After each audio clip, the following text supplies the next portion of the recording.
నమస్తే అండి. ఆశ్రిత జ్యోతిష్యానికి స్వాగతం. మనం ప్రీవియస్ ఎపిసోడ్లో వివాహానికి సంబంధించినటువంటి అనేక అంశాలు తెలుసుకుంటున్నాం. అందులో ఉత్తమ వరుడు, ఉత్తమ వధువు జాతక చక్రంలో ఏ విధంగా చూడాలి అన్నది మనం తెలుసుకోవడం జరిగింది. ఈరోజు ఎపిసోడ్లో చాలా ఇంట్రెస్టింగ్ టాపిక్ అండి. చాలామంది బంధుత్వంలో మాకు వివాహం ఉందా అని అడుగుతూ ఉంటుంటారు. లేతే బంధుత్వంలో మాకు వివాహం ఉంది కానీ జరగటం లేదు, కారణం ఏంటి అని అడుగుతూ ఉంటుంటారు. ఆ పెళ్ళి అవుతుందా అవదా అని కూడా అడుగుతూ ఉంటుంటారు. మరి దాని గురించి మనం ఈరోజు ఎపిసోడ్లో తెలుసుకుందామండి. Let's start.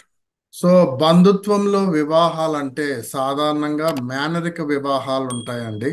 అంటే మేనమామ కొడుకు గాని మేనత్త కూతురు గాని ఇలా ఉంటూ ఉంటాయి. సో మేనమామ కొడుకుతో వివాహం అవ్వాలి అని అంటే జాతక చక్రంలో ఏ విధంగా ఉండాలి? మేనమామ కొడుకు అంటే కారకుడు బుధుడండి. సో బుధుడంటే శుభగ్రహం అయి ఉండాలి. శనిపాలిత లగ్నాలన్నిటికీ బుధుడు శుభుడవుతాడు. సో వీరందరికీ బుధుడు శుభుడవుతాడు. ఉదాహరణకి మనం మిథున లగ్నం తీసుకున్నట్లయితే ఈ లగ్నము సప్తమము అష్టమము మేనమామ కొడుకు అంటే కూతురికి చూస్తున్నారు మేనమామ కొడుకు ఉన్నాడా లేదా అనేసి. సో ఈ లగ్నానికి అష్టమంలో బుధుడు ఉండాలి. ఎందుకంటే సాధారణంగా లేడీస్కి చూడాలంటే మాంగళ్య స్థానాలలోనే చూడాలండి. సో సప్తమంలో కానీ అష్టమంలో కానీ బుధుడు ఉండాలి. సో మిథున లగ్నానికి బుధుడు శుభుడు. ఒకవేళ సప్తమంలో ఉన్నప్పటికీ సాధారణంగా లేడీస్కి అయితే అష్టమం అండి, మగవాళ్ళకైతే సప్తం. అలాగే బుధుడి యొక్క రెండు గృహాలండి. బుధుడి యొక్క రెండు గృహాలు ఏవండి?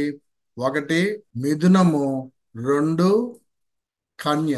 ఈ రెండు గృహాలు శుభగ్రహాలతో చూడబడి ఉండాలి, పాపగ్రహాలు చూడకూడదు. ఇలా ఉన్నట్లయితేనే మేనమామ కొడుకుతో వివాహం అవుతుంది. ఉదాహరణకి ఇందులో బుధుడు దొరకలేదు, రెండు గృహాలే దొరికినాయి, అవ్వదు. లేదా బుధుడు దొరికాడు, ఒక గృహమే దొరికింది, ఇంకో గృహం దొరకలేదు, కొద్దిగా కష్టపడాల్సి ఉంటుంది అవ్వడానికి. లేదా రెండు గృహాలు దొరికేసినాయి అంటే అయిపోతుంది. లేదా బుధుడు దొరికాడు, రెండు గృహాలు దొరకలేదు, అవ్వటం కష్టము, అవ్వదు. అంటే ఎవరో ఒకరు ఆ అవ్వలేదు, ఆ రెండు గృహాలు దొరకలేదంటే పాపగ్రహాలు ఏయో చూస్తూ ఉన్నాయి. సో ఆ పాపగ్రహాలు ఏ అధిపతులు అయి ఉన్నారు, ఆ అధిపతుల ద్వారా వారికి వివాహాన్ని కానివ్వకుండా చూస్తూ ఉంటారు. అంటే ఒక పెద్దవారు కావచ్చు, సోదరులు సోదరీలు కావచ్చు, తల్లి కావచ్చు, తండ్రి కావచ్చు, అవి ఏ గ్రహాలు చూస్తూ ఉన్నాయి ఆ పాపగ్రహాలు, ఆ పాపగ్రహాలకి సంబంధించినటువంటి కారణాల చేత ఆ వివాహాన్ని కానివ్వరు. గురుపాలిత లగ్నాలకి మరి అవ్వదా అని అనుకున్నట్లయితే గురుపాలిత లగ్నాలకి అవుతుందండి. ఏ విధంగా అని చెప్పినట్లయితే ఉదాహరణకి ఇదే మిథున లగ్నం తీసుకున్నామండి. మిథున లగ్నంలో బుధుడు ఇక్కడ ఉన్నాడు, 8వ స్థానంలో ఉన్నాడు. ఇక్కడ గురువు గాని ఉన్నట్లయితే లేదా కుజుడైనట్లయితే ఇక్కడ అండి గురువు 5వ చూపుతో గాని లేదా 9వ చూపుతో గాని బుధుడిని పట్టుకోవడం. అలాగే బుధుడి యొక్క గృహాలలో ఏదో ఒక శుభగ్రహం ఉండటం. లేదా గురువే కాదండి, కుజుడిని తీసుకోండి. కుజుడి యొక్క 8వ చూపుతో బుధుడిని పట్టుకోవడం. అలాగే ఒక బుధుడి యొక్క గృహంలో ఉండటం, 4వ చూపుతో రెండో గృహాన్ని పట్టుకోవడం. ఇలా చేసినా సరే గురుపాలిత లగ్నాలకి మేనమామ కొడుకుతో వివాహం అవడానికి ఛాన్స్ ఉంటుంది. అంతే తప్పితే బుధుడు శనిపాలిత లగ్నాలు కాబట్టి శనిపాలితులకే అవ్వాలని ఏమి కాదు, గురుపాలితులకి అవుతుంది.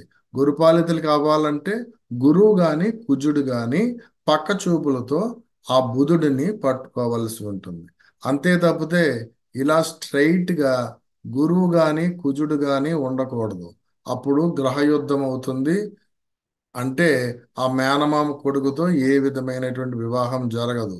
అంతా వివా వివాహం చేయదలుచుకోవాలనుకున్నా అది పెద్ద రచ్చ రచ్చగా తయారయ్యి ఆ వివాహం కానివ్వకుండా వాళ్ళకి భావ విభేదాలు రావడానికి కూడా ఆస్కారం ఉంటుంది. ఇక్కడ ఏడో స్థానము ఎనిమిదో స్థానం అంటేనండి, ఏడో స్థానం ఎనిమిదో స్థానంలో ఉన్నా లేదా చూసినా సరే, అదే మగవారికి అయితే ఏడో స్థానంలో గాని ఏడో స్థానాన్ని చూసినా గాని, లేడీస్కి అయినట్లయితే ఎనిమిదో స్థానంలో ఉన్నా ఎనిమిదో స్థానంలో చూసినా గాని, అంతే తప్పితే ఒక్క అదే స్థానంలో ఉండాలని ఏం లేదు. ఇది లగ్నాన్నించండి. ఇంకా రెండోది మేనమామ కూతురు. మేనమామ కూతురు అంటే కారకుడు శుక్రుడు అండి. శుక్రుడి యొక్క రెండు గృహాలు వేయండి. ఒకటి వృషభం, రెండు తుల. అంటే శుక్రుడు శుభుడై ఉండాలి. రెండు రెండు గృహాలు శుభగ్రహాలు దృష్టి పడాలి, పాపగ్రహాల దృష్టి పడకూడదు. అలా అయినట్లయితే మేనమామ కూతురుతో వివాహం అవుతుంది.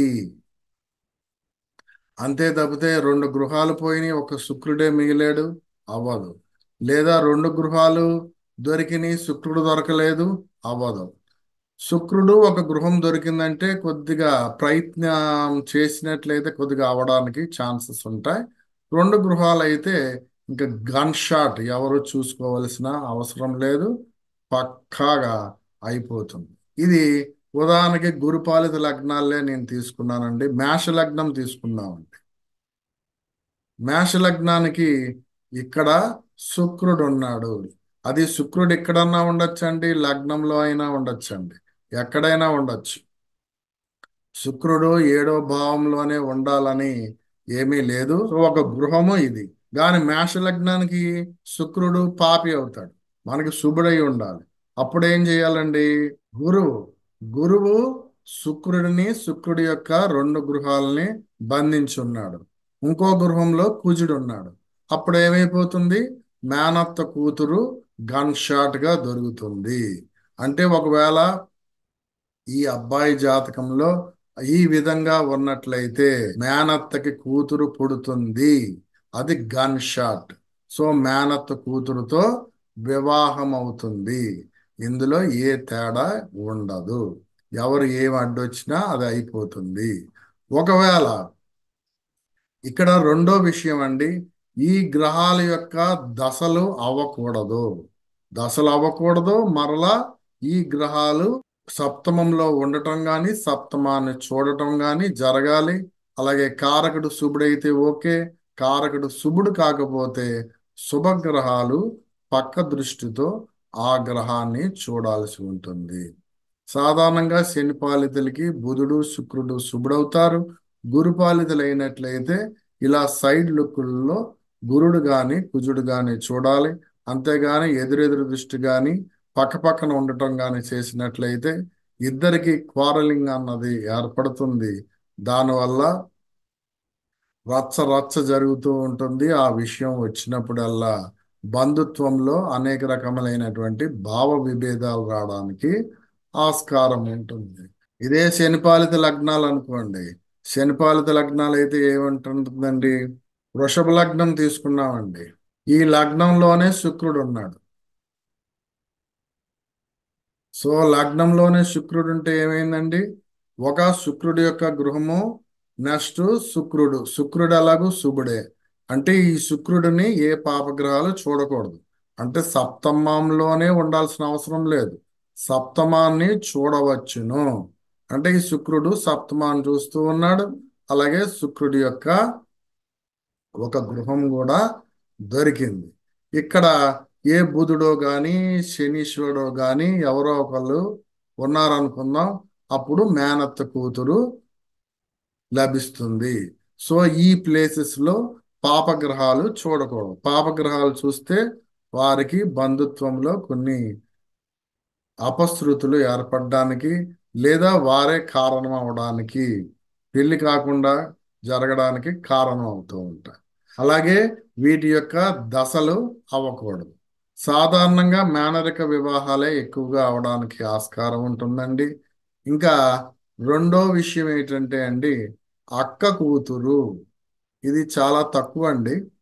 పూర్వకాలం చేసుకునేవారు కానీ ఇప్పుడు అంతగా ప్రిఫరబుల్ అవ్వట్లేదు, తీసుకోవడం లేదు.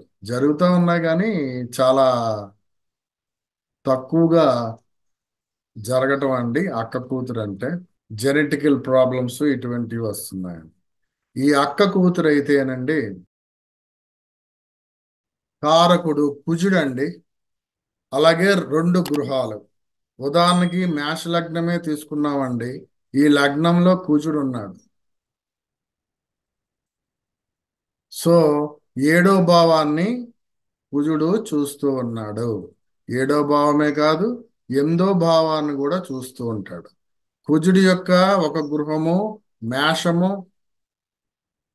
రెండో గృహము వృచ్చికము. సో రెండు గృహాలని కుజుడే చూస్తూ ఉన్నాడు. సప్తమాన్ని కూడా కుజుడే చూస్తూ ఉన్నాడు. సో ఇలా చూసినట్లయితే అక్క కూతురు లభించడానికి లేదా అక్క కొడుకు లభించడానికి ఆస్కారం ఉంటుంది. అక్క కూతురు కానీ అక్క కొడుకు కానీ లభించడానికి ఆస్కారం ఉంటుంది. వీటి మీద ఏ పాపగ్రహాల యొక్క దృష్టి పడకూడదు. అలా పడినట్లయితే వారికి వివాహం కాకపోవడానికి లేదా వారి మధ్య భావ విభేదాలు ఏర్పడడానికి ఆ గ్రహాలు ఏవైతే ఉన్నాయో ఆ గ్రహాలు కారణం అవడానికి ఆస్కారము ఉంటుంది. నా దగ్గరికి ఒకరు ఇలాగే వచ్చారండి. అది ఏంటి అంటే మేనరిక వివాహమేనండి. వాళ్ళకి ఇష్టమే, మాకు ఇష్టమే, ఇద్దరికీ చేయాలని అనుకుంటున్నాం. కానీ ఏదో కారణం తెలియటం లేదు, ఎందుకో ఆ వివాహం కావడం లేదు. సో వారి యొక్క జాతక చక్రం చూసినట్లయితే బాగానే ఉన్నాయండి. అవన్నీ గ్రహాలు కారకులు అందరూ కరెక్ట్గానే ఉన్నారు. అయితే ఆ గ్రహాల మీద కొన్ని పాపగ్రహాలు దృష్టి పడింది. అప్పుడు నేను సింపుల్గా రెమెడీస్ చెప్పడం జరిగింది. ఆ రెమెడీస్ చేసుకున్న 41 డేస్లో మీకు ఏమైనా శుభ ఫలితాలు కలగడానికి ఆస్కారం ఉంటుందని చెప్పాను. అలాగే ఆ రెమెడీ చేసుకున్నారు, సింపుల్ రెమెడీ. అది చేసుకున్న ఒక 30-35 డేస్లోనే పాజిటివ్ ఫలితాలు కుదిరిని ఇద్దరు ఆ, ఇద్దరు తరపున ఒక ఫిక్స్డ్గా ఒక ముహూర్తాన్ని నిర్ణయించుకున్నారు. ఒక 2 మంత్స్లోనే వారికి పెళ్ళి అయిపోవడం అన్నది జరిగింది. అలాగా ఒక్కొక్కసారి ఆ పాపగ్రహాలు ఏవైతే ఉంటాయో ఆ పాపగ్రహాలకి చిన్న చిన్న రెమెడీస్ చేసుకోవడం వలన మనకి వివాహం అవడానికి ఆస్కారం ఉంటుంది. అయితే మనకి కారకుడు దొరకలేదు, గృహాలు దొరకలేదు. మనం ఏమి చేసుకుని ఏమి చెయ్యాలనుకున్నా సరే ఆ వివాహం కాదు. ఆ వివాహం కాకపోవటమే కాదు, మరలా వారికి వివాహ జీవితం కూడా అన్యోన్యంగా ఉండదు. ఇలా మనకి శుభగ్రహాలు ఉన్నట్లయితే ఆ ఇద్దరి యొక్క కుటుంబాలు ఇంకా ఎంతో అన్యోన్యంగా దాంపత్య సుఖంతో ఉండడానికి ఆస్కారం ఉంటుంది. అంతేకాదు చక్కగా వివాహం అవుతుంది. అత్తగారు నుంచి మంచి ఆస్తుపాస్తులు అన్నీ కలగడం అన్నది జరుగుతుంది. ఈ వీడియో మీకు నచ్చినట్లయితే లైక్ చేయండి, షేర్ చేయండి, సబ్స్క్రైబ్ చేయని వారైతే సబ్స్క్రైబ్ చేయండి. ఈ వీడియో మీద మీకు ఏవైనా సందేహాలు ఉన్నట్లయితే కింద కామెంట్స్ రూపంలో ఇవ్వండి. See you next video. Namaste.